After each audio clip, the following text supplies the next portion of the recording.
ठिकाणी प्रतिमांचं पूजन करत आहेत. Please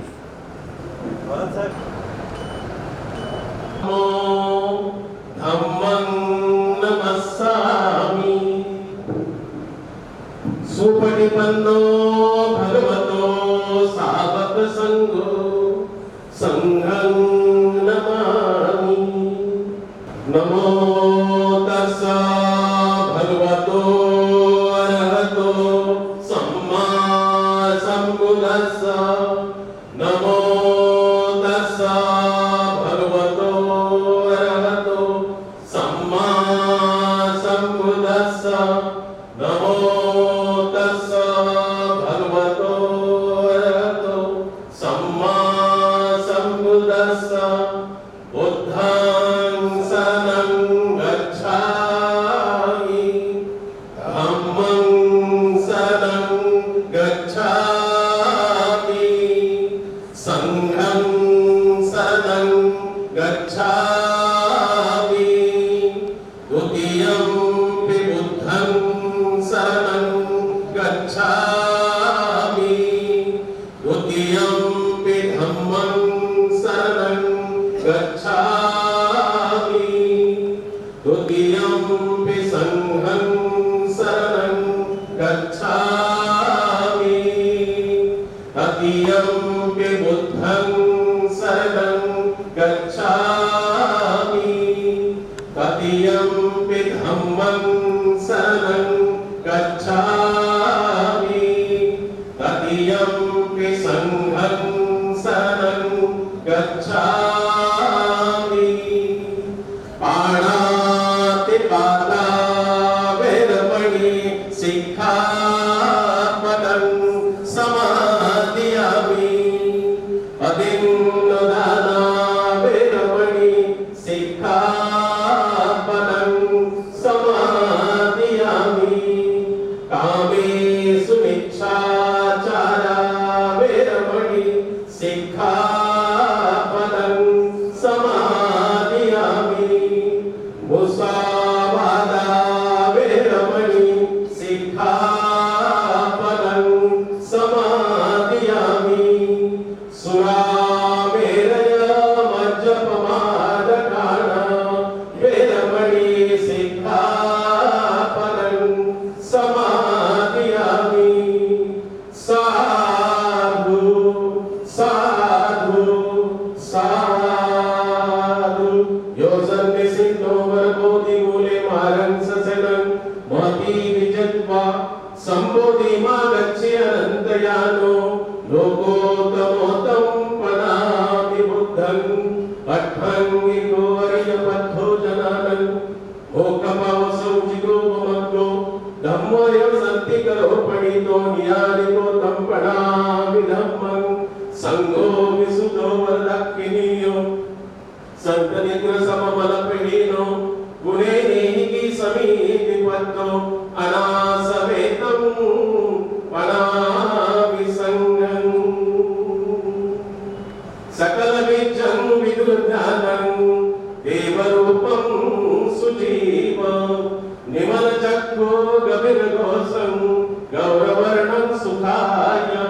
अभयचित्तं निभयकामं सुरतधम्मं supreme. विरतरज्जं सुजननेतं भीमरावं सरामि. भीमरावं सरामि. समानता च स्वाधीनता च संघच्च अभिवड्डको.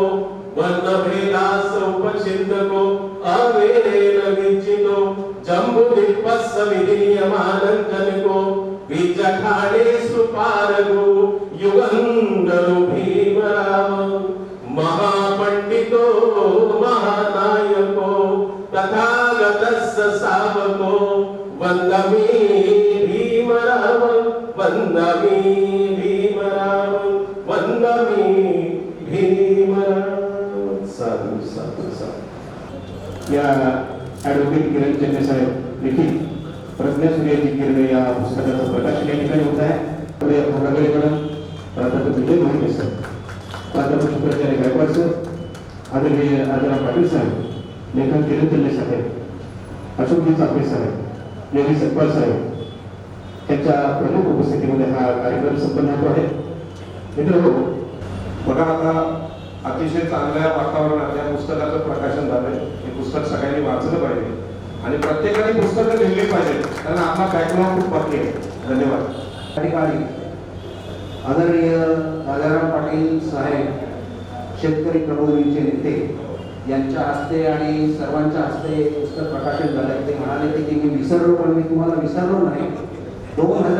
2012-13 आपण सर्व बहुजनांनी जयंती एकत्र साजरी करावी म्हणून कळव्यामध्ये एक कार्यक्रम केला होता. तेव्हापासून तुम्ही माझ्या हृदयामध्ये आहात, त्यामुळे तुम्हाला विसरलो नाही. काही कारणास्तव राहून गेलं असेल, मी दुसऱ्या ठिकाणी सोपवलं होतं, तर मला ते आपण क्षमा करावी. गरीब तांत्रिकवरती बऱ्याच जणांनी लिहिलं. चंदेसारखा माणूस एक प्रामाणिक कार्यकर्ता, त्याच्याकडून पुस्तक यावं ही अपेक्षा होती. कारण आतापर्यंत गरीब तांत्रिकवर आणि चळवळीवरती ज्यांनी लिहिलं त्यांनी स्वतःला केंद्रभूत मानून ती चळवळ त्या चळवळीवरती लिहिलेलं आहे. त्यांच्यावर तुम्हाला टीका करायची नाही, पण बऱ्याच जणांनी स्वतःला केंद्रभूत मानलं, स्वतःला एक्सपोज करण्याचा प्रयत्न केला आणि त्यांच्या दृष्टिकोनातून चळवळ कशी दिसते त्यांनी मांडलं. चेन्नईच्या पुस्तकात तसं होणार नाही याची मला खात्री आहे, कारण आम्ही बरोबर कार्य केलेलं आहे. 71 साली मी सेन्ससमध्ये कामाला होतो. महालक्ष्मीला जो ऑफिस असायचं, माझ्याबरोबर एक माझे मित्र आर.एस. पाटील ते होते आणि त्यावेळेला मी SFI काम करायचो. बबन मुळे त्यांचे सेक्रेटरी होते. तेही सिद्धार्थ विभागमध्ये राहायचे, आर.एस. पाटीलही सिद्धार्थ विभागमध्ये राहायचे. ऑफिस सुटलं की आम्ही तिथे यायचो. त्यावेळेला सिद्धार्थ लोक आघाडी नावाचे संघटना काम करायचे. त्यामध्ये बरेचसे गव्हर्नमेंट सर्वंट असलेली मुलं होती. त्यामुळे आम्ही सगळे काय चळवळ करायचो, पण पेपरमध्ये तुझं नाव लिहिणे या गोष्टीची दक्षता घ्यायचो, कारण नोकरी सुद्धा टिकवायची. त्यानंतर तिथेच गरीब तांत्रिकची टीचर रोवली गेली आणि ती फोपावली. माझ्याबरोबर आर.एस. पाटील म्हणून मित्र होता, त्याने नंतर गरीब तांत्रिकमध्ये येऊन रतनकुमार पाटील पुत्र हे नाव घेतलं. तो माझा मित्र बबन मोरे, राजा ढालेंशी ओळख झाली आणि ती चळवळ हळूहळू फोफावली. मी काल थोडंसं हे चाललं करायची व्हॉट्सॲपवरती, तेव्हा पाहिलं की 50 रूम नंबर 50 आणि 51मध्ये चळवळ चालली वगैरे असं लिहिलं गेलं होतं. थोडंसं अनावादाने किंवा ते करणे नंतर चळवळी झाल्यामुळे असेल. खरी चळवळची सुरुवात झाली की रूम नंबर 105 मध्ये. रूम नंबर 105 ही रामदास आठवले यांची रूम होती आणि ती कोपऱ्यावर होती, कारण मोठी होती, बसायला जास्त जागा असायची. 117 मध्ये आदरणीय राजा ढाले असायचे आणि ते सतत लिहित असायचे, त्यांची पुस्तकं असायची. त्यामुळे त्यांच्या रूममध्ये कुणाला जायची बंदी होती. मग आम्ही सगळे कार्यकर्ते 105 मध्ये बसायचो. त्याच वेळेला वरळी घडली. राजा ढालेंना तिथे मार बसला, ते 7 रस्त्यावरच्या लॉकअपमध्ये होते. 10 तारखेचा पुढचा आम्ही काढला. त्या सगळ्याचं नियोजन आहे ते रूम नंबर 105 मध्ये झालं. त्यावेळेला मग सोसायटीने सुद्धा आम्हाला सांगितलं की नाही तुम्ही त्या रात्रीची माहिती घेऊ नका. रात्री 1:30 वाजता आम्ही सिद्धार्थ विभागाच्या गच्चीवरती जाऊन त्या मोर्चाचं आयोजन केलं. त्या मोर्चाच्या आयोजनात त्यावेळेला बाळ खेळगोळी आपण लागलेले आणि लावकर आणि मी स्वतः आम्ही होतो. नायगावरून तो मोर्चा निघाला होता. 10 जानेवारी 1974ची ती गोष्ट आहे. आणि त्यावेळेला त्या मोर्चामध्ये भागवत जाधव त्यांचा बळी घेतला गेला. आम्हा सगळ्यांना अटक केली. आम्ही 73 हत्येबंद होतो. त्यावेळेला जवळजवळ 6-7 दिवस त्यावेळेला हत्येत होतो. आणि त्याच वेळेला भागवत जाधवच्या घरी मला चेन्नईने असं लिहिलं आहे, भागवत जाधवच्या घरी प्रल्हाद चंदोरकर सतत 3 दिवस जातो. मला वाटतं ते नसेल, कारण प्रल्हाद चंदोरकर आमच्याबरोबर लॉकअपमध्येच होते 6-7 दिवस. त्यामुळे कदाचित ते चुकून राहिलं असेल. अशा काही गोष्टी आहेत. नंतर दुसरं एडिशन येईल त्यावेळेला आपण करत करू शकतो काही गोष्टी. परंतु यामध्ये बरंचसं पाहिलं की ठाणे जिल्ह्यामध्ये जी चळवळ झाली त्या चळवळीला जास्त फोकस केलं गेलेलं आहे.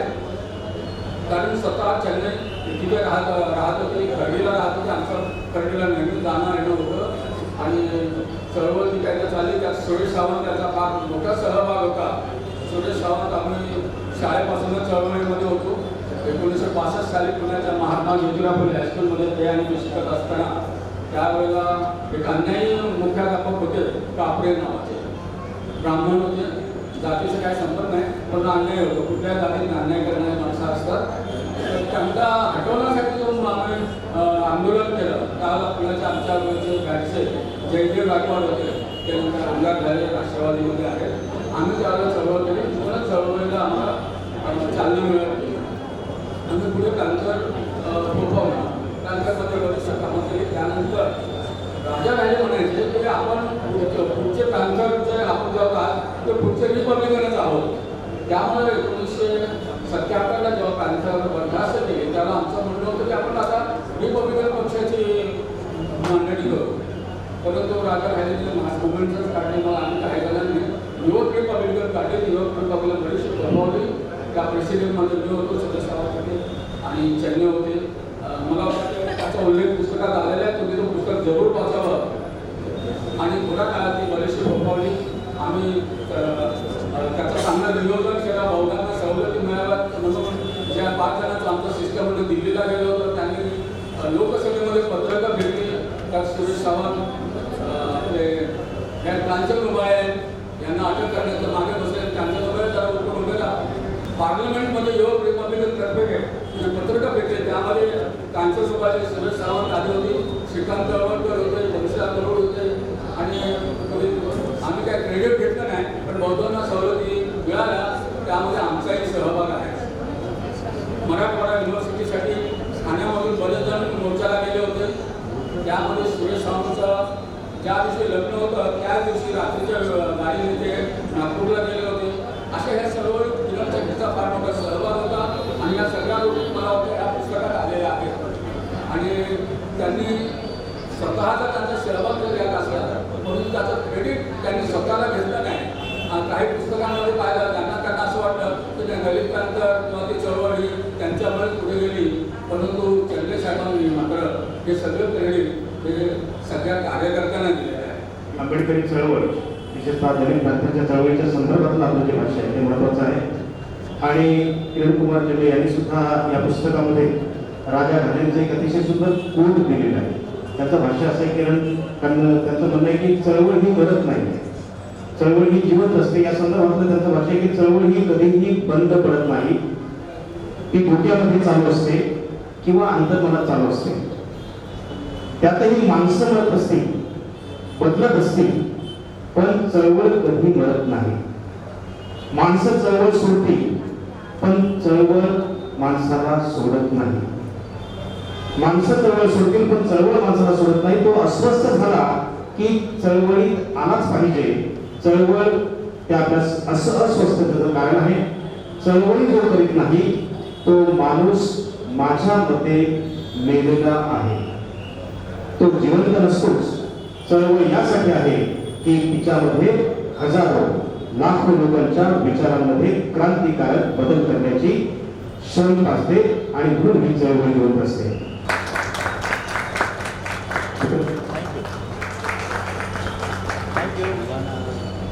या तिकडे समोर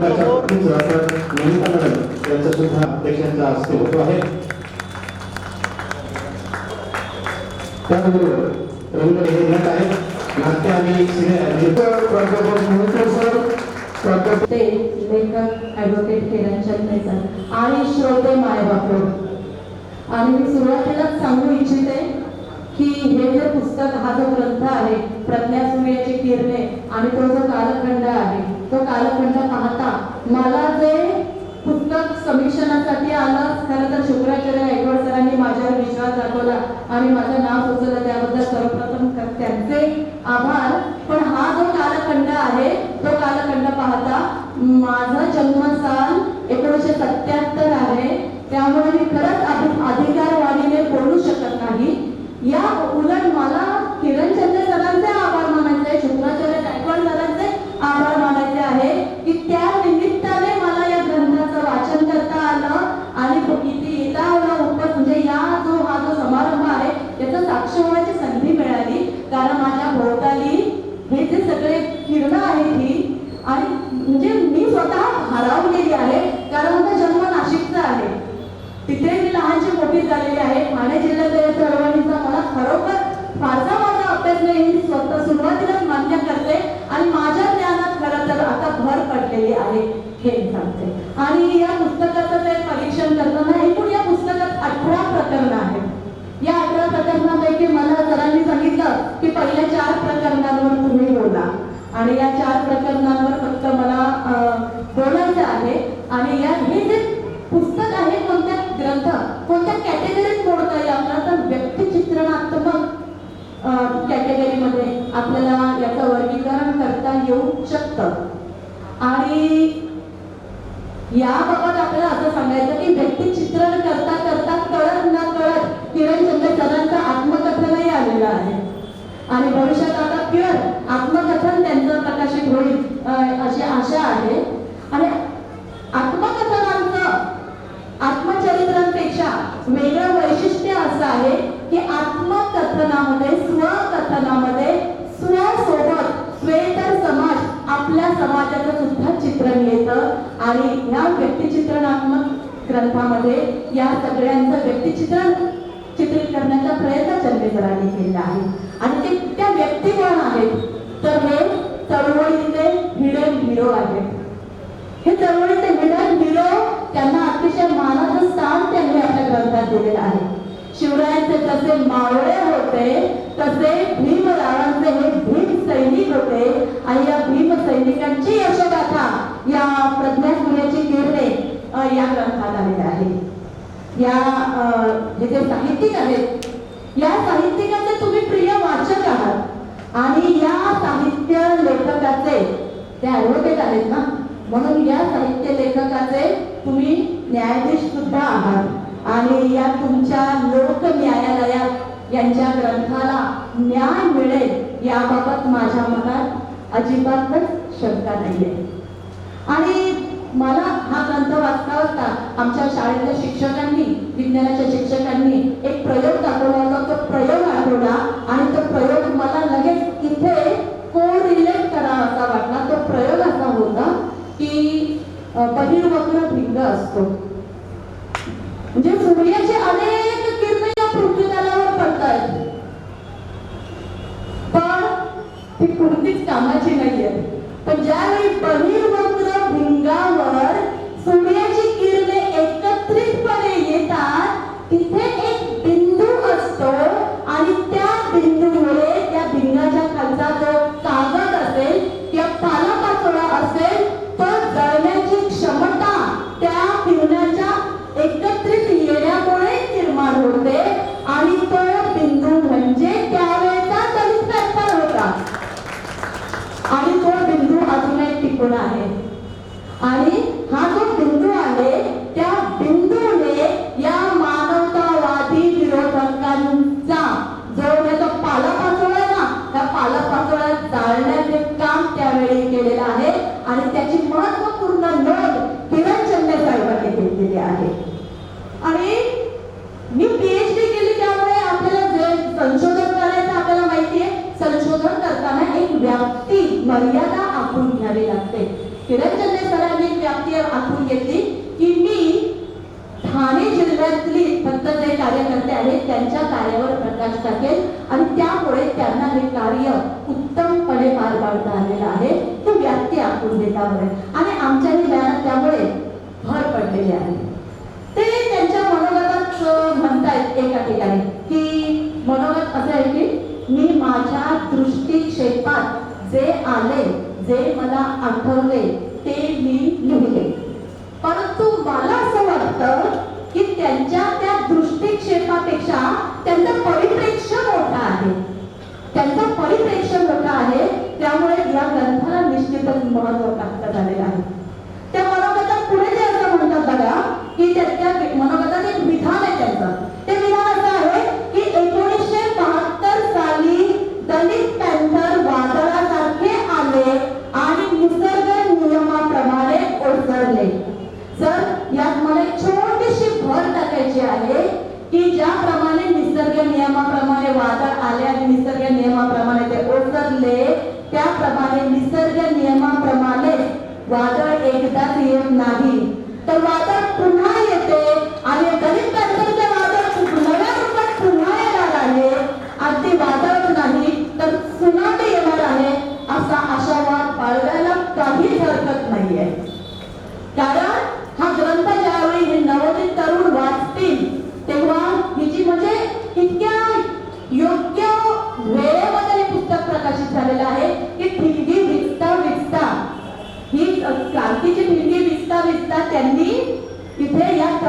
त्यासाठी हा ग्रंथ लिहिला आहे आणि ती ठिणगी पुन्हा पेटणार आहे.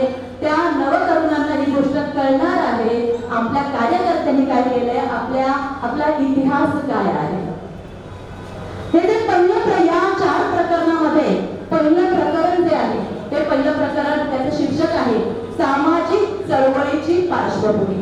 हे पहिलं प्रकरण मला यासाठी महत्वाचं वाटतं कारण ब्रह्मकिरण चन्ने सरांनी ज्या कार्यकर्त्यांवरती लिहिलं आहे, ज्या दलित पॅन्थरवरती लिहिलं आहे, त्या दलित पॅन्थरची निर्मिती का झाली, त्याची खरंच गरज होती का, नसती तर चाललं नसतं का. तर यासाठीची जी ऐतिहासिक पार्श्वभूमी आहे ती पार्श्वभूमी मांडण्याचा त्यांनी प्रयत्न पहिल्या प्रकरणात केलेला आहे. या दलित पॅन्थर चळवळीच्या निर्मितीच्या आधीचा जो ऐतिहासिक, सामाजिक, आर्थिक, सांस्कृतिक कालखंड आहे, संदर्भ आहे, तो त्यांनी मांडण्याचा प्रयत्न केला आहे. अगदी भीमा कोरेगावचा इतिहास असेल, डॉक्टर बाबासाहेब आंबेडकरांचं महापरिनिर्वाण असेल, रिपब्लिकन पार्टीचे झालेले तुकडे असतील आणि त्यानंतर पक्षांची ताटातुटकी म्हणजे इतर पक्षांमध्ये जे आपले कार्यकर्ते ते सामील झाले आणि त्यानंतर दलित पॅन्थरची निर्मिती, हे जे निर्माण झालं तर त्यासाठी हा बेस सांगणं गरजेचं होतं. तो बेस त्यांनी सांगितला या पहिल्या प्रकरणात. हा बेस सांगितल्यामुळे आपल्याला या दलित पॅन्थरच्या कार्यकर्त्यांचं कार्य अधिक चांगल्या प्रकारे कळणार आहे की त्यावेळी दलित पॅन्थरच्या निर्मितीची किती प्रमाणात गरज होती. ज्याप्रमाणे एखादा चित्रकार चित्र काढण्यासाठी कॅनव्हास तयार करतो आणि त्या कॅनव्हासवर तो रंगरंगोटी करतो, हे पहिलं प्रकरण म्हणजे कॅनव्हास आहे आणि पुढची प्रकरण म्हणजे रंगरंगोटी आहे आणि अतिशय विस्तृत आणि तुम्हाला म्हणजे एका वाचनात सगळा इतिहास तुम्हाला पटकन कळेल अशा पद्धतीने लेखन चन्ने साहेबांनी या प्रकरणात केलेलं आहे. प्रकरण जे दुसरं आहे त्या दुसऱ्या प्रकरणाचं शीर्षक आहे निळी टोपी घालणारा शिक्षक पॅन्थर. तर या निळी टोपी घालणारे ग्रहस्थ कोण, तर शहापूर कसारा जवळील खर्डी गावातील शिक्षक B.G. तथा अण्णासाहेब धनगर. ते त्या काळात निळी टोपी घालायचे आणि निळ्या टोपीतच सगळीकडे जायचे आणि त्याचा त्यांना किती त्रास झाला, ते त्या शिक्षकांची कामं करायचे. कुठल्याही ठिकाणी जायचं असेल तर निळी टोपी असायची, कडक जय भीम असायचा. याचा त्यांना जातीयवाद्यांनी त्रास दिला. त्यांच्या पत्नी त्या शिक्षिका होत्या, त्यांची उल्हासनगरला बदली केली. यावर सगळे पॅन्थर एकत्र आले, त्यांनी इथे मोर्चे केले आणि शेवटी शासनाला झुकावं लागलं आणि पुन्हा यांची सुद्धा बदली उल्हासनगरला केली आणि त्यांना आणखी अधिक परिप्रेक्षामध्ये काम करता आलं. तर हे जे निळी टोपी घालणारे शिक्षक आहेत, पॅन्थर आहेत, हा जो आजचा जो समाज, आजचा तरुण जेव्हा वाचेल तेव्हा त्याला स्फूर्ती चढणार आहे की आमच्या पूर्वजांचा हा इतिहास आहे आणि हा इतिहास आम्हाला पुढे न्यायचा आहे. प्रकरण तिसरं आहे ॲडव्होकेट संजय अनंतराव कांबळे, सदस्य युवक रिपब्लिकन प्रेसिडियम यांचं. तर हे जे तिसरं प्रकरण आहे त्या प्रकरणाचं शीर्षक आहे चित्तथरारक क्रांतिकारी अनुभव. हे शीर्षक शब्दशः अगदी नावाप्रमाणे तसंच आहे की चित्तथरारक आहे, क्रांतिकारक आहे की या कार्यकर्त्याने काय काय म्हणून नाही केलं. कुठे कुठे चळवळी म्हणजे दलित पॅन्थरच्या या ज्या चळवळी होत्या महाराष्ट्रात कुठे कुठे झाल्या, पोलिसांनी त्यांना कसा त्रास दिला, त्यांना मारहाण कशी केली, ते कसे भूमिकेत राहिले, त्यांनी कुठल्या पद्धतीने कामं केली, म्हणजे अक्षरशः वाचताना तुमचे डोळे भरून येतील, तुमच्या अंगावर काटा उभा राहील. म्हणजे कारुण्य रस आणि वीर रस एकाच वेळी तुमच्यामध्ये संचार करेल अशा पद्धतीचा हा जो लेख आहे तो चित्तथरारक क्रांतिकारी अनुभव नावाचा या शीर्षकाचा आहे. आणि जे चौथं प्रकरण आहे युवक रिपब्लिकनची स्थापना. आता खरं तर चळवळीकडे सगळे असे बघतात की एक हत्ती आहे आणि मग जो तो कुणाला शेपूट दिसते त्याप्रमाणे तो हत्ती कसा बांधला लोकांनी, तो हत्ती कसा रंगला, कुणाला शेपूट दिसते, कुणाला पाय, कुणाला तोंड, कुणाला कान, त्याप्रमाणे रंगविली. आणि त्यामुळे प्रत्येकाचं म्हणणं पटेलच असं नाही. पण प्रत्येकाने केलेला प्रयत्न मात्र प्रामाणिक होता हे आपल्याला विसरता कामा नाहीये. आणि त्या पद्धतीने इथे ही जी हे तयार केलेली आहे युवक रिपब्लिकनची स्थापना केलेली आहे. त्यात मात्र त्यांचा या युवक रिपब्लिकची स्थापनेचा उद्देश मात्र अतिशय प्युअर आणि असा निर्मळ आहे की डॉक्टर बाबासाहेब आंबेडकरांनी सांगितलेले जे कार्य आहे ते कार्याच्या जास्तीत जास्त जवळ जाणे, त्यांनी जो संदेश दिला आहे त्या संदेशानुरूपच आपण पाऊल टाकणे हा त्यामागचा उद्देश किरण शिंदे साहेबांनी या ग्रंथात या 4थ्या प्रकरणामध्ये सांगण्याचा प्रयत्न केलेला आहे. तुम्ही सगळे या युवक रिपब्लिकनच्या स्थापनेच्या मागची भूमिकेची तुम्ही सगळे समज असालच असं नाही किंवा नसालही असं असाल नसायची भूमिका आहे. पण त्यांचं कार्य त्यावेळेस किती महान होतं हे ते आपल्याला लक्षात येत आहे. आणि जाता जाता मी एकच सांगते, बाकीचे सगळे वक्ते प्रमुख वक्ते तर त्यांच्या प्रस्तावना लिहिणे तर लिहिणार आहेतच. खरं तर 1960 नंतर ज्या वेगवेगळ्या चळवळी निर्माण आल्या त्या चळवळीमध्ये दलित चळवळ उदयाला आली. त्या दलित चळवळीतून दलित साहित्य उदयाला आले. त्यामुळे दलित साहित्य जे उदयाला आले ते मनोरंजनासाठी कधीच नव्हते, ते प्रबोधनासाठी होते. आणि त्यामुळे हे जे हा जो ग्रंथ आहे, शेवट मी या एकाच विधानाने करेन की हा जो ग्रंथ आहे तो एका साहित्यिकाने लिहिलेला आहे. त्यामुळे तो लेखक म्हणून तर आहे, पण हा साहित्यिक ऍडव्होकेट आहे. त्यामुळे पुराव्यासकट लिहिलेला आहे. हा ऍडव्होकेट साहित्यिक कार्यकर्ता आहे, म्हणून त्याने त्याच्या त्या ग्राउंड लेवलला काम करून सूक्ष्म निरीक्षणातून लिहिलेलं आहे. त्यामुळे एक ऍडव्होकेट कार्यकर्ता साहित्यिक म्हणून या ग्रंथाचं महत्व फार आहे असं मला इथे मनपूर्वक वाटतं. आणि मला खरं तर माझ्या ज्ञानात भर पडली म्हणून मी तुमचे आभार मानते. आणि तुम्ही मला ऐकून घेतलं आणि मला जेवढी वेळ दिली होती त्या वेळेतच मी समारोप करते. खूप खूप धन्यवाद. पुन्हा एकदा शुभेच्छा. जय हिंद, जय भारत. एकदा समजतो की सूर्य पिलांनो ध्यानी असू द्या आपले घर सूर्याचे, शेतामध्ये या प्रकाश पेटतो हे वावर सूर्याचे. का इथला प्रत्येक कणकण इतका प्रकाशदायी, कारण त्यावर झाले आहे हस्ताक्षर सूर्याचे. कारण त्यावर झाले आहे हस्ताक्षर सूर्याचे. आणि म्हणून प्रज्ञा सूर्याची किरणे या माध्यमातून डॉक्टर बाबासाहेब आंबेडकरांचा विचार ऍडव्होकेट किरण शिंदे साहेबांनी मांडलेला आहे आणि त्यावर प्रकाश टाकण्याचं काम डॉक्टर अनुप्रिया पोहागडे मॅडम यांनी टाकलेलं अतिशय नेमके शब्दामध्ये अभिनंदन झालेलं आहे. त्यांचं या कार्यक्रमामध्ये थँक्यू. हा पुस्तक प्रकाशन समारंभ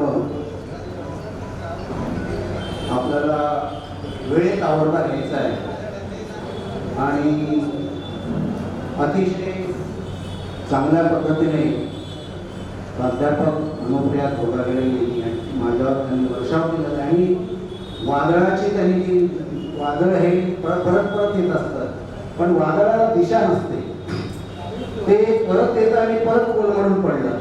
चळवळीला दिशा असते आणि म्हणून युवक रिपब्लिकननी एक दिशा दिली होती जी बाबासाहेबांनी दिशा दिली होती रिपब्लिकनला. तो 9 जणांचं प्रेसिडेंट होतं. ते 9 जणांचं प्रेसिडेंटची आम्ही प्रतिकृती अंमलात आणली आणि उद्याचे आम्ही रिपब्लिकन आहोत या दृष्टीने आम्ही ती पावलं टाकली आणि विधिलिखित आणि अशा पद्धतीने ती संघटना स्थापन केली.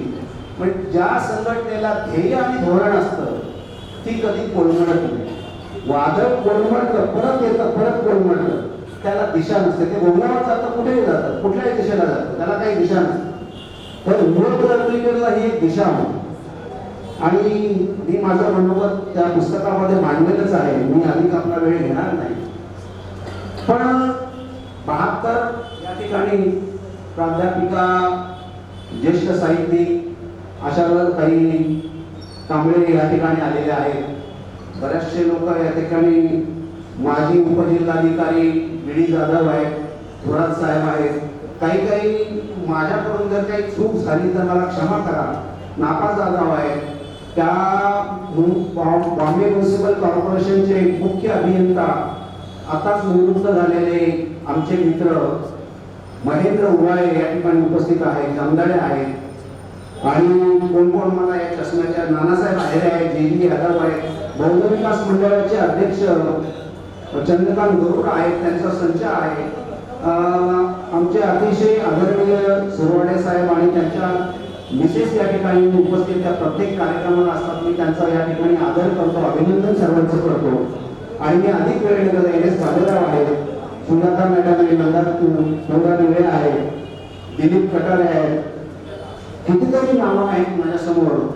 तर मी अधिक या नावामध्ये मला क्षमा करा. तर थोडक्यामध्ये मी माझं म्हणणं की हे पुस्तक मला का लिहावं असं वाटतं त्याची थोडक्यात भूमिका सांगतो की 72, 73, 74 पॅन्थरचा कालावधी काही लोक 72 सांगतात, पुढे 73 सांगतात, 74 सांगतात. पण तो 72 आणि 73चा जो कालावधी आहे तो अतिशय संभ्रमित कालावधी आहे. त्याचा ठाम असा कोणालाच काही म्हणजे जमी पवारांनी पण लिहिलेला आहे, अर्जुन डांगळेंनी लिहिलेला आहे, ते संभ्रमित आहे. पण एकच दिशा देणारं प्रांताची वस्तुस्थिती, स्थापना वस्तुस्थिती हे जे राजा ढालेंनी केलेली एक छोटीशी पुस्तिका आहे ही अतिशय दिशादर्शक आहे. आणि पुराव्याविषयी त्यांनी जसं एखादा वकील पुराव्याविषयी सिद्ध करतो तसं त्यांनी ती नवशक्तीला सुरू झालेली मालिका प्रत्येक पेपरची त्यांनी प्रत्येक घटनाक्रम तारखासहित करून ते घटनाक्रम त्या ठिकाणी दाखवलेला आहे. आणि जे संभ्रमित लोकांनी केलेलं आहे की आम्ही अमुक अमुक वेळेला स्थापन केली, अमुक अमुक वेळेला केली, ते सगळं त्या पुस्तिकेमधून आपल्याला वाचायला मिळेल. ती अवश्य वाचा कुठे मिळेल तर मी 73ला खर्डी गावामध्ये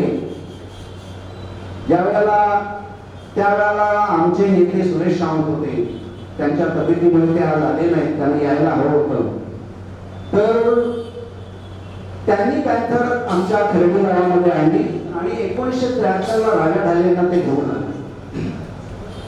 त्या राजा ढालेंना त्या ठिकाणी घेऊन आल्यानंतर जे निळ्या टोपी घालणारा पॅन्थर शिक्षक हे की मी त्याच्यामध्ये लिहिलेलं आहे, त्यांनी त्यांना पहिल्याच मीटिंगमध्ये विचारलं होतं की तुम्ही दलित पॅन्थरच्या नावाने जे काही आंदोलन करता आणि हे करता मग ती ताकद रिपब्लिकन पक्षामध्ये नाही आहे का? बाबासाहेबांनी जी तुम्हाला दिशा दिलेली आहे, संसदेकडे जाण्याची दिशा दिलेली आहे. या ठिकाणी हेटकर साहेब, मला माफ करा हेटकर साहेब आता दिसले, तुमचं अभिनंदन आलेलं आहे. आणि दिशा त्यांनी दिलेली आहे रिपब्लिकन पक्षाच्या मार्गाने जाण्याची, संसदेकडे जाण्याची दिशा तुम्हाला दिलेली आहे. तरी सुद्धा तुम्ही इकडे तिकडे असं का वावचळत फिरता मला कळत नाही. म्हणजे जंगलामध्ये फिरता तुम्ही. दिशा दिलेली असताना बाबासाहेबांसारखा जगाचा आयकॉन आहे, ज्या जगाने बाबासाहेबांना आयकॉन मांडलेला आहे, जगाने बाबासाहेबांच्यावर अनेक लोकांनी PhD आणि सगळ्या गोष्टी केलेल्या आहेत आणि जग त्यांना मांडते एक नेता या दृष्टिकोनातून. तरी सुद्धा आपण कोणाच्या तरी कोगड्या घेतो, कोणाच्या तरी वरचढीला उभा राहतो आणि जंगलामध्ये भटकत राहतो. आणि त्यामुळे आपल्या समाजाची ही अवस्था झालेली आहे, दिशाहीन झालेली आहे. 1956ला जसा सूर्यास्त झाला, बाबासाहेबांचं निर्माण झालं आणि काही काळ अंधार झाला आणि त्या अंधारामध्ये जे सगळे जे लोक होते ते चाचपडू लागले. मग कोणी कोणाच्या हाताला धरून गेला, कोणी कोणाच्या हाताला धरून गेला, कोणी कुठे कुठे गेला आणि त्या ठिकाणी त्यांनी आपला घरोबा केला आणि बाबासाहेबांच्या घराचा नायनाट केला. तर बाबासाहेबांनी जे इन्फ्रास्ट्रक्चर आपल्याला दिलेलं आहे ते इन्फ्रास्ट्रक्चरच आपल्याला डेव्हलप करायचं, आपल्याला दुसऱ्या संघटना करायची काही आवश्यकता नाहीये. ते कुठे कमी पडलेले आहेत? बाबासाहेबांनी 1924ला बहिष्कृत हितकारणीची स्थापना केली आणि त्यांनी इंग्रजीमध्ये एक स्लोगन दिलं, एज्युकेट, एज्युकेट अँड ऑर्गनाइज. याचा आमच्या विद्वानांनी अर्थ असा लावला, शिका, संघटित व्हा आणि संघर्ष करा. आता याच्यामध्ये संघर्ष करा या इंग्रजी शब्दामध्ये कुठे आहे? माझी इंग्रजी कच्ची असेल कदाचित, तर मला सांगा. एज्युकेट, शिका आणि शिकवा. एज्युकेट म्हणजे तुम्ही लोकांची जागृती करा, चेतवा, लोकांना चेतवा आणि त्या जागृती केलेल्या लोकांना तुम्ही ऑर्गनाइज करा. हा बाबासाहेबांचा देशमुख हितकाळीचा लेटर पॅडवरचा संदेश आहे. संघर्षाचा शब्द नाही, संघर्ष आपण आपसात करायला लागलो. संघर्ष जरूर करायचा, तो एखाद्या राजकारणासाठी आंदोलनासाठी म्हणून त्यासाठी ॲजिटेट शब्द आहे, तो चेतवण्यासाठी आहे आणि तो चेतवण्यासाठी असून तो लोकांना जागृती करण्याचा शब्द आहे. तर असं हे दिलेलं असताना अनेक विद्वान नेहमी त्या याच्यावर घसरतात, शिका, संघटित व्हा आणि संघर्ष करा असं चुकीचा माहिती, चुकीचा संदेश देत चाललेला आहे. आणि त्यामुळे देखील हा समाज संघर्षपद झालाय की काय आणि प्रत्येक गोष्टीला संघर्ष करू लागलाय की काय असं मला वाटायला लागलंय. तर म्हणून 1977 ला ज्या वेळेला पॅन्थर बरखास्त झाली, 73 ला राजा झाले आणि त्यानंतर 74 ला पुन्हा वरळीची दंगल झाल्यानंतर त्यांचं डोकं फुटलेलं असताना पट्टी बांधून राजा झाले खर्डीला आले. पण खर्डी गावामध्ये 1972 ला मी मॅट्रिक पास झालो होतो आणि मी खर्डीमध्ये सिनियर होतो. माझ्यानंतर सगळी मुलं होती, कोणी 8वी होतं, कोणी 9वी होतं, कोणी 10वी होतं. ते सगळे कोणी दावा आता सांगतात आम्ही पॅन्थर होतो, पण पॅन्थरची शाखा खर्डीमध्ये नव्हती. ती बाळ भगूरने रामदास आठवलेंचं भारतीय दलित पॅन्थर 1990 ला खर्डीमध्ये शाखा केली.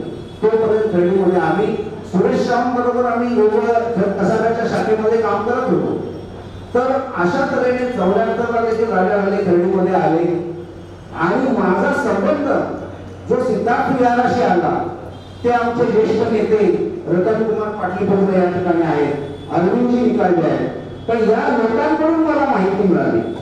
तर मी मुंबईला 75 साली मी नोकरीला लागलो, बँकेत गेलो. त्यावेळेला या सगळ्या मंडळींमध्ये मला चांगला जवळचा संबंध झाला आणि मला त्यांची माहिती मिळत गेली सिद्धार्थ विहारमधून. आणि ती माहिती मी या पुस्तकामध्ये लिखित केलेली आहे. मला जे आठवलं, जे मला दिसलं ते मी लिहिलं. हा माझा काही पूर्ण दावा नाहीये की हे माझं पुस्तक परिपूर्ण आहे असा माझा दावा नाहीये. याच्यामध्ये अनेक त्रुटी असतील, त्या त्रुटी असतील त्या मला तुम्ही लेखी स्वरूपामध्ये सांगाव्या, मी पुढच्या आवृत्तीमध्ये त्या दुरुस्त करेन. पण अशा जे काही वंचित राहिलेले लोक आहेत की ज्यांची नावं मलाही माहिती नाही, चळवळीमध्ये त्या महाराष्ट्रामध्ये नव्हे तर भारतामध्ये दलित पॅन्थर पसरली होती. पण भारतामध्ये दलित पॅन्थर पसरली होती म्हणून मी खर्डीगावचा माणूस, दिल्लीच्या माणसाचं मी वर्णन करू शकत नाही. मला त्याचं एखाद्या वेळेला नाव असेल तर मी विसरू शकतो. सगळे पॅन्थर सगळ्यांच्या ओळखीचे नव्हते, पण मला जी माहिती मिळत होती ती रतन कुमारजी पाटील बरोबर हे ज्येष्ठ ते राजा घालेंच्या एकदम खास आणि जवळचे ते होते, अनंतजी होते. त्याच्यानंतर दुसरा रेफरन्स आहे की सीताराम रामजी जाधव, भागवत जाधवचे ज्येष्ठ बंधू, हे त्या 10 जानेवारी 1974च्या मोर्चामध्ये होते आणि त्यांनी मला सांगितलेली घटना की भागवत मला विचारला की दादा मी मोर्चामध्ये येऊ का? तर म्हणाले ठीक आहे ये तू मोर्चामध्ये. आणि त्यावेळेला ते अतिशय थरथरू लागले आणि म्हणू लागले की मी जर भागवतला यायला सांगितलं नसतं तर आज त्याचा हा अपघात झाला नसता. आणि ते अतिशय हळहळू लागले. तर तो इतिहास मला त्यांनी सांगितला आहे. तो इतिहास, ती मुलाखत मी त्यांची या ठिकाणी दिली आणि भागवतच्या बद्दल कोणी काय काय सांगतात, कोणी म्हणाला पाटा टाकला, कोणी दगड टाकला, ती खरी माहिती आहे. ती शिवराज जाधवनी सांगितले की त्याने आपरेखा त्यांच्या हाताला धरून भागवत दिला होता आणि तो बाकीचे लोक काही म्हणतील पण त्याचा स्वतःचा जो भाव होता त्या भावाने जे सांगितलेलं आहे ती माहिती, तो संदर्भ, पाटलीपुत्रांचा संदर्भ, आर्थिकचा संदर्भ. दुसरा एक शिवाजी चौका, शिवाजी पार्क मध्ये गीता दानाचा कार्यक्रम झाला, राजा घालेंनी केला. त्यावेळेला धुरंधर मिळगावकर, आज ते नाहीये, धुरंधर मिळगावकर आणि आनंदा होवाळ विक्रोळीचे कन्नमवारचे, त्यावेळेला ते 16-17 वर्षाचे होते, त्यांनी ते पाहिलेलं आहे. तर हे जे संदर्भ घेतले आणि हे संदर्भ घेऊन मी हे पुस्तक, मी डायरी लिहित होतो त्यावेळेला, दररोजची दैनंदिन, त्याच्यातले काही संदर्भ. त्याच्यामध्ये दुसरं असं की आमचे कांचन मोबाळे या ठिकाणी उपस्थित आहेत.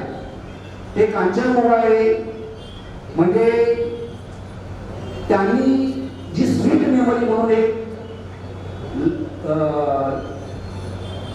हे निर्माण केली होती, डायरी निर्माण केली होती, फाईल होती आणि त्या फाईलमध्ये पोलिसांनी काय काय गुन्हे आमच्यावर दाखल केलेले होते त्याचा सगळा इतिहास त्यांनी लपलेला होता.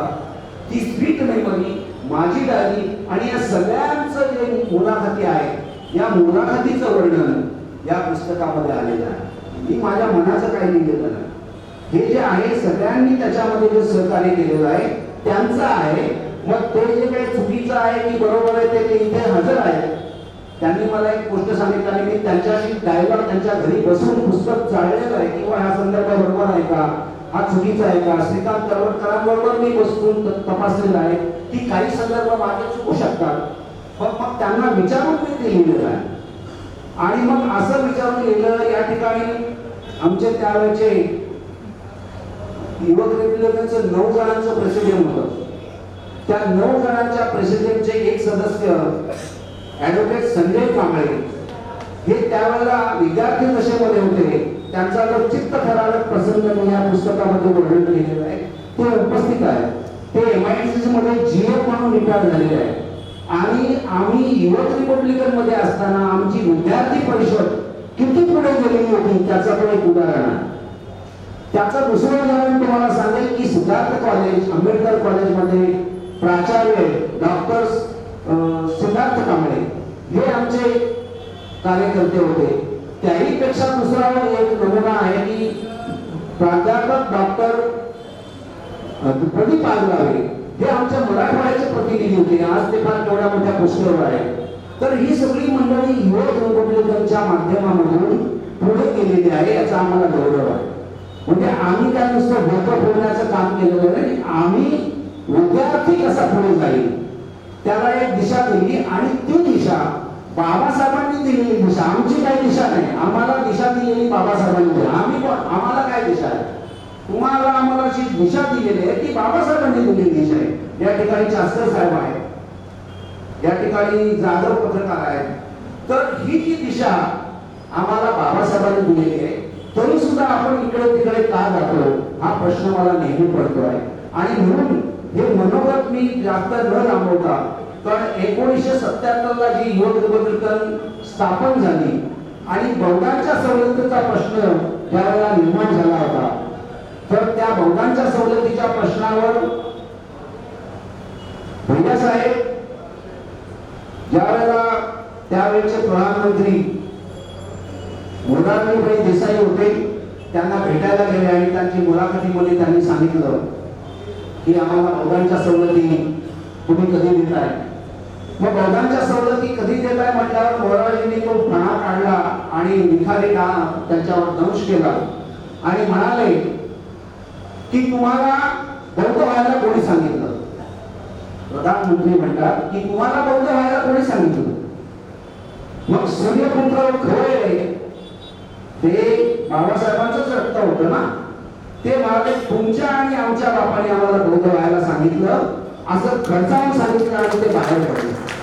आणि तो धागा आम्ही घेऊन संसदेमध्ये 1977 ला जनता पार्टीच्या राजवटीमध्ये 5 भीमसैनिक युवक रिपब्लिकनचे संसदेमध्ये जाऊन त्यांनी बहुदांच्या सवलतीवर आणि सगळ्या नागरी प्रश्नावर पत्रक फेकली. त्यापैकी 1 नंबर होते सुरेश सावंत, 2 नंबर होते श्रीकांत तळवटकर, 3 नंबर होते तिथे बसलेले कांचन उवाळे, 4 नंबर आज आमच्यामध्ये नायक मधुकर गायकवाड आणि 5 नंबर उल्हासनगरचे त्याचं नाव मी आता विसरतोय. तर अशा पद्धतीचं करू हे 5 लोक, हे 5 भीमसैनिक त्यांनी जाऊन संसदेमध्ये पत्रकार फेकली आणि त्या ठिकाणी आग्रह वाजला. काही लोक म्हणायला लागले अरे RSS चे गुंडे आले असं म्हणून यांची अवहेलना केली. पण ज्यावेळेला पत्रकं पाहिली त्यावेळेला बहुदांच्या सवलती, आदिवासींच्या सवलती, शेतमजूर असे सगळे जगातले आपल्या भारतातले प्रश्न त्याच्यामध्ये मांडलेलं पत्रक पाहिल्यावर ते शांत झाले. आणि त्यांनी तो नियम मोडल्यामुळे ह्या 2 लोकांना तिहार जेलमध्ये 1 दिवसाची शिक्षा केली. त्याच्यानंतर अरविंदच्या घरावर पोलिसांचा पहारा होता, श्रीकांतच्या घरावर पोलिसांचा पहारा होता, माझ्या घरावर पोलिसांचा पहारा होता. अशा आधुनिक यातून आम्ही युवक रिपब्लिकन गेली आणि त्या युवक रिपब्लिकनचं जे आपल्याला दिसतंय आज आलेलं हे जे पीक बनेल त्याच्यातून जे घडलेली माणसं आहेत ती आपल्याला कुठल्या पदावर गेलेली आहेत ती दिसत आहेत. तर ह्यासाठी मला ते पुस्तक लिहावं असं वाटलं. कांचन म्हणाले, अरविंद म्हणाले, श्रीकांत म्हणाले की नाही हे पुस्तक तू लिही. मी म्हटलं तुम्ही पहिलं लिहा, तुम्ही माझ्यापेक्षा सिनियर आहात, मी काही लेखक नाही किंवा मोठा प्रतिष्ठित साहित्यिक नाही, मी फक्त मला जे दिसलं ते मी लिहिलं. मिठी वानखडे या ठिकाणी उपस्थित आहेत, मला जे दिसलं ते मी लिहिलं, तुमच्या मदतीने मी लिहिलेलं आहे, याच्यावर माझं काहीच नाहीये. जे आहे ते तुमच्या फक्त मी तो ड्राफ्ट बनवलेला आहे. आणि या पुस्तकाला जो अलंकार चढवलेला आहे ते चित्रकार अमित क्षीरसागर आणि त्या अमित क्षीरसागरचे मित्र त्या ठिकाणी बसलेले आहेत. ते आमचे प्रमुख संयोजक, प्रमुख मित्र गौतम सांगळे.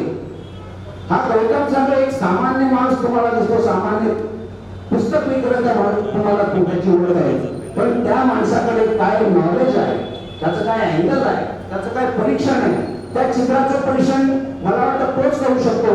दुसरे लोक त्याच्या पद्धतीने ते परीक्षण करणार नाही, एवढी त्याच्याकडे ताकद आहे. त्याचं कारण की तो एका चांगल्या माणसाबरोबर, राजा घालेबरोबर संपूर्ण महाराष्ट्र फिरलेला आहे आणि राजा घालेला काय आवडत होतं, काय आवडत नव्हतं, त्याची कला कौशल्य, त्याची चित्रकला. राजा घालेने खूप काही लिहिलं नाही ढिंगभर, एकच वाक्य लिहिलं, पण त्या 100 पानाला भागी लिहिलेलं आहे त्याने, 1000 पानाला भागी लिहिलं, त्याचं म्हणजे वाक्य सगळ्यांना माहिती आहे. आणि तो त्याच्याबरोबरचा कार्यकर्ता त्या गौतमनी त्या पुस्तकाला असा साज चढवलेला आहे. आणि त्या पुस्तकाला या कार्यक्रमाचे आजचे अध्यक्ष आणि माझे पाली भाषेचे शिक्षक गुरुवर्य प्राध्यापक मोहिते सर यांनी त्याच्यामध्ये जो अभिप्राय दिलेला आहे त्या अभिप्रायाचं सिलेक्शन सुद्धा काय असावं तर त्या फुटला जे टाकलंय तो विचार गौतम सांगण्याने दिलेला आहे. पण सरांनी इतकं सुंदर लिहिलंय, मला वाटत होतं की त्यांनी जास्त लिहावं, पण त्यांना वेळ मिळाला नाही. आणि अतिशय म्हणजे हे सगळ्यांच्या मदतीने या पुस्तकावर, एक पुस्तक फार छोटं आहे, त्याच्यामध्ये राजा घालेचं पत्र आहे, अरुण कांबळेचं पत्र आहे, ते पुसटचं आहे, ते बरोबर आलेलं नाही की माझे त्यांच्याशी काय संबंध होते, अरुण कांबळे बरोबर माझे काय संबंध होते, राजा घाले जरी बरोबर माझे काय संबंध होते, हे मी तुम्हाला दाखवण्याचा प्रयत्न केलेला आहे.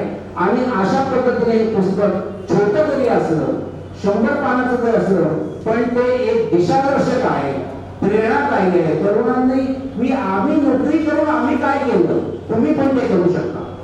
आम्ही नोकरी करून केलं, एकाच वेळेला आम्ही शिक्षण, मी मॅट्रिक पास झाल्यावर बँकेमध्ये लागलो, मी LLM पर्यंत शिकलो, मी सामाजिक चळवळीमध्ये भाग घेतला, मी संसार सांभाळला. आणि हे सगळं करत असताना लग्न झाल्यानंतर माझा संसार जो फुलवला, ती माझी पत्नी या ठिकाणी ललिता बसलेली आहे, तिने तो संसार फुलवला, नाही तर माझा संसार असा वाया गेला असता. मी जवळजवळ वाहत गेलो असतो, पण तिच्यामुळे माझा संसार तो सुनावलेला आहे. आणि तिच्यामुळे माझा एक मुलगा US आहे, त्याचा मला फार अभिमान आहे. तर हे माझं लांबलेलं म्हणजे तुला वाटतं आवडावं, आता थांबण्याकडे खूप आहे, तर हे माझं लांबलेलं म्हणण्यावर मी या ठिकाणी थांबतो. आपण सर्वजण आलेला आहात, माझ्यावर प्रेम दाखवलं, कोणाचं नाव राहिलं असेल, जरुरी आहे या ठिकाणी, आणि काही जर कोणाचं नाव राहिलं असेल तर मला क्षमा करा. आणि या ठिकाणी माझं मी म्हणून थांबवतो. कमी आहे, परंतु असं असलं तरी त्याच्या प्रेरणेनं आणखी नवीन सुंदर अशा कार्यक्रमामध्ये सुंदर एज बुद्धा अद्विताच एज बुद्धा अनागता प्रतिपन्ना ते बुद्धा परंपरिणा सबदा. आपल्या सर्वांचे उद्धारक विश्ववंदनीय परंतु डॉक्टर बाबासाहेब आंबेडकर ज्या घेऊ नका ते मागे घेऊ नका, खाऊ नंतर घ्या.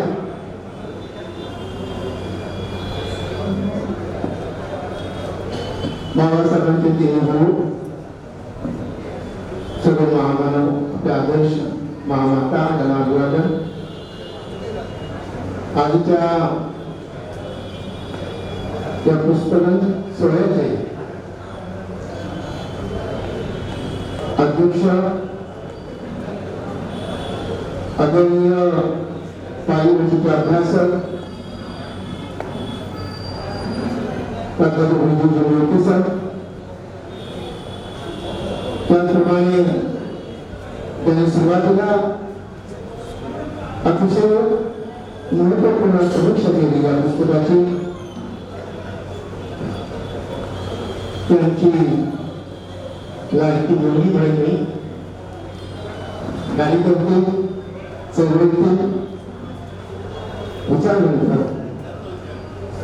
अंकुर खोब्रागडे, त्याचप्रमाणे या पुस्तकाचे लेखक ॲडव्होकेट धर्मपुर चन्ने, आमच्या बहिणी, त्याचप्रमाणे आमच्या अलुमनी काय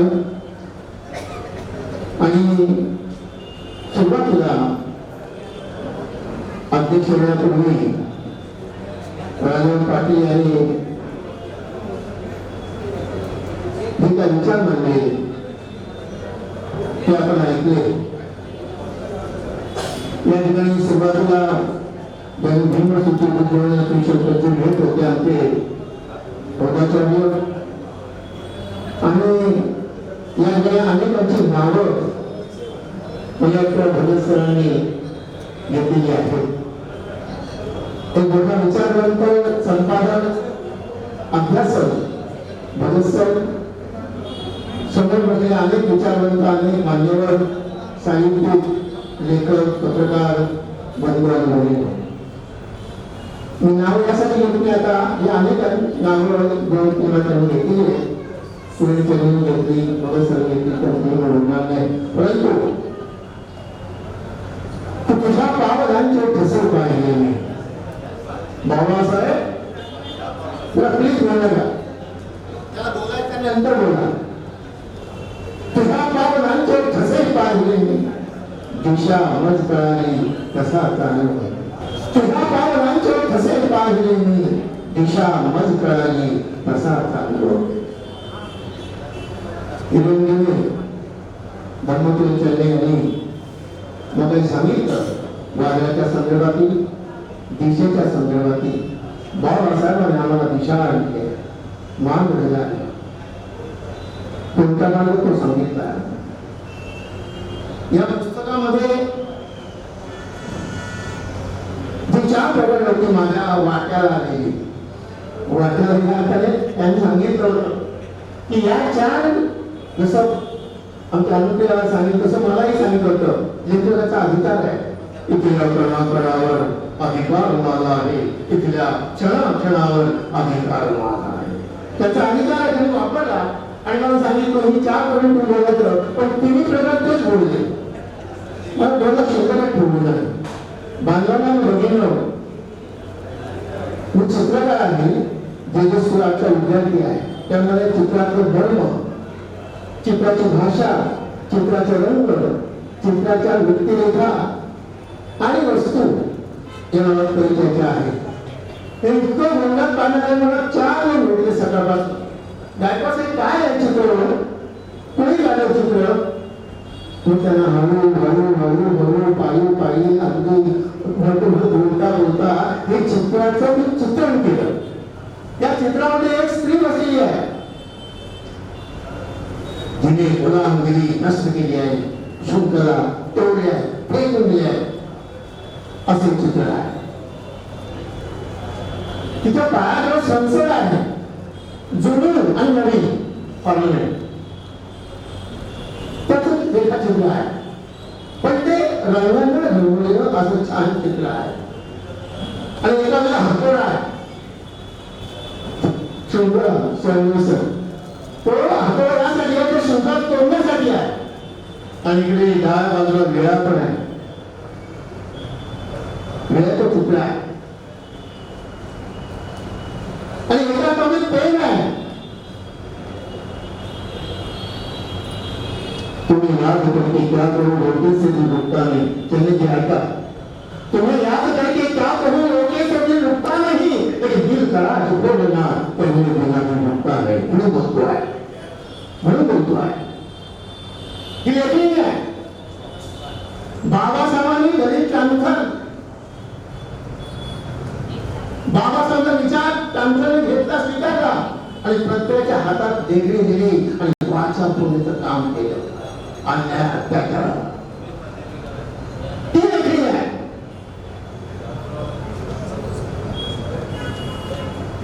आणि अतिशय महत्वाचं म्हणजे या ठिकाणी चिमणी दाखवली आहे. मला विचार पडला चिमणीचं काय काम आहे? चिमणी करण्यासाठी, काय सांगण्यासाठी, तिचं व्यंग मांडण्यासाठी? आपलं माहित आहे चिमणीची गोष्ट. आपलं माहित आहे चिमणी होती, वनात पडलेला आहे आणि ती निघालेली आहे. त्यावेळेला इतर गोष्ट विचारतात, काजूबाई तू कुठे चाललीस? ती म्हणते तिथे लागली आग आहे ना, ती आग विझवायला चालली. काय घेऊन चालली? चोचीत पाणी घेऊन चालली म्हणे. आता तिच्या चोचीत अध्यक्ष महोदय, तिच्या चोचीत किती पाणी असणार? किती पाणी राहणार? पण ती म्हणते माझ्या चोचीत कमी पाणी असेल, पण मी ती आग विझवायला चालली आहे. उद्या जर कोणी विचारलं तुझा वाटा काय? आज लावण्यामध्ये नाही, आज विझवण्यामध्ये आहे.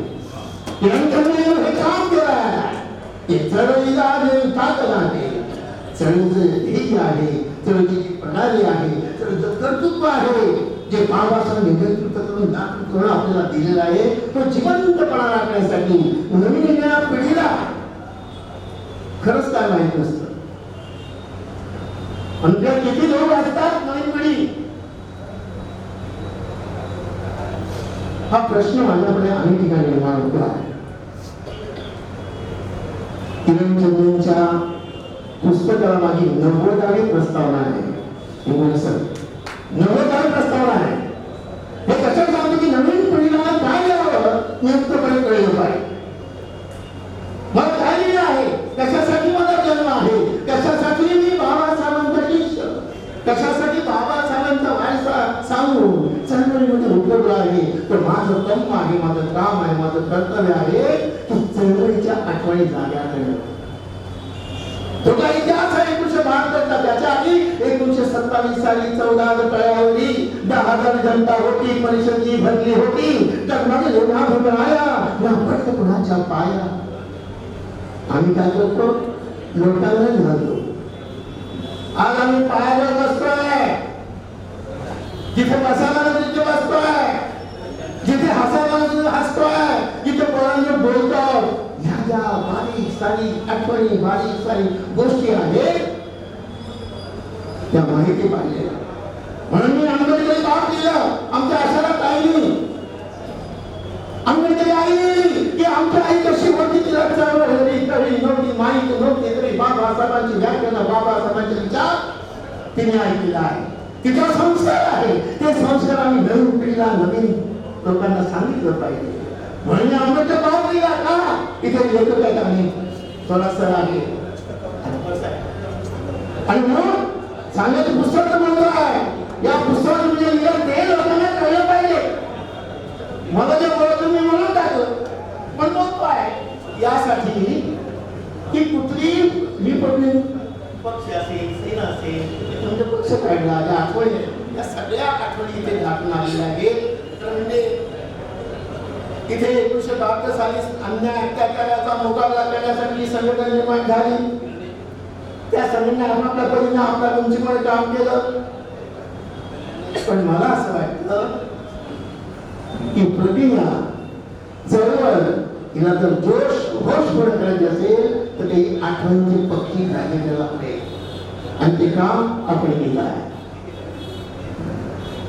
ती वाट आपण सरळ केलं. असं वाटतं मिळलेल्या वाटेने अनेक माणसं जातात, मिळलेल्या वाटेने अनेक माणसं जातात. पण नवीन वाट जी बाबासाहेबांनी लिहिलेली आहे त्या वाटेने जाणं अतिशय महत्वाचं आहे. मला लेखकांचा इशारा येतोय की सर्व खऱ्या बघा. स्वतः 35 मिनिटं बोलले आणि मला 5 मिनिटं दिली. हा बंद नाही, 35 मिनिटं घेतली. मला बोलायचं होतं. माझी अशीच पंचायत होती की जेव्हा जेव्हा अध्यक्ष असतो किंवा कार्यकर्ता असतो तेव्हा मला संगीत म्हणजे अभ्यास पूर्ण करतो. माणसं ते खूप पाहिजे बरं का या 50-60 वर्षामध्ये. आणि आता मी 78 वर्षाचा आहे. एवढी माणसं माझी पुस्तकामध्ये टाकून नको त्या म्हणतात. पुस्तकात म्हणतच नाही. त्या पुस्तकात काय आहे, काय लिहिलं आहे मला बोलायचं कळतच नाही.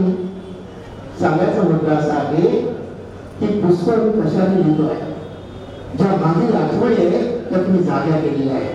त्या लोकांना मी प्रस्तावना लिहिली आहे. मी विनंती करीन त्यांच्या म्हणण्यानुसार ऐकत आहे लेखकाचं, त्यांच्या म्हणण्यानुसार आपण प्रस्तावना पुस्तक विकत घ्या आणि वाचायला हात जोडले. मला असं वाटतं की खऱ्या अर्थानं जेव्हा माणसं जागृत असतात, त्याला भान असतं, त्यावेळेला मात्र काही सांगायचं असतं. पाठीमध्ये फार छान सांगितलंय धम्म सातत्या.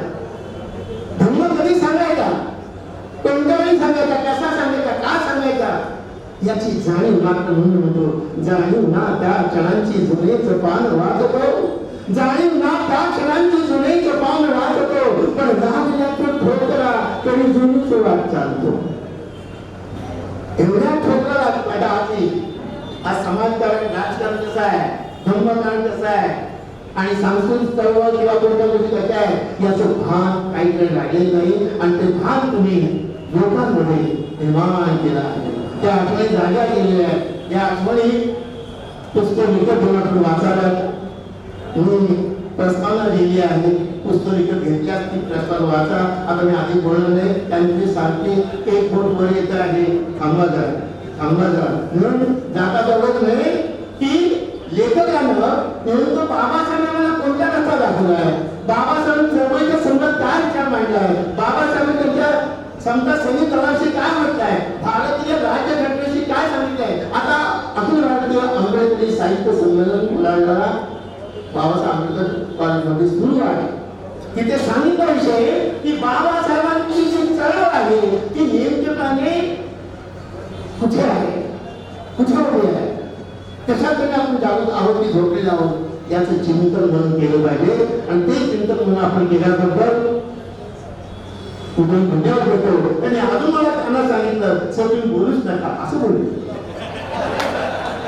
तुम्ही पुस्तकात बोललेलं आहे, पण मला असं वाटतं बांधवांनो, जेव्हा माणसं शांत चित्तानं ऐकतात, मन देऊन ऐकतात, खाऊ सुद्धा बाजूला ठेवतात, तेव्हा बोलायचं असतं. आम्हाला धर्म हे सांगत असतो.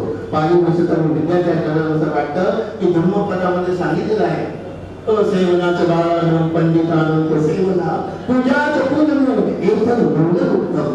उत्तम मंगल काय हे आहे की श्रवण केलं पाहिजे, ऐकलं पाहिजे, योग्य. कारण अध्यक्षा बोलायचं आहे आणि फक्त 20 मिनिटं बाकी आहे.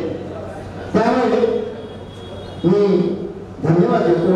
मी जिथं कोणतं मोडकं वाकडं तिकडं बोललो, त्यांच्या म्हणण्यानुसार कमी बोललो यासाठी त्यांचा मान टाकलेला आहे. पण अध्यक्षाला विनंती करेन की अध्यक्षांनी समारोप छान करावा आणि जाता ठिकाणी घेऊन जावं असं मला वाटतं. आणि या ठिकाणी जाता जेवढं तुम्ही ठिकाणी माणसं देतात तेवढ्या मला पद्धतीने बरोबर.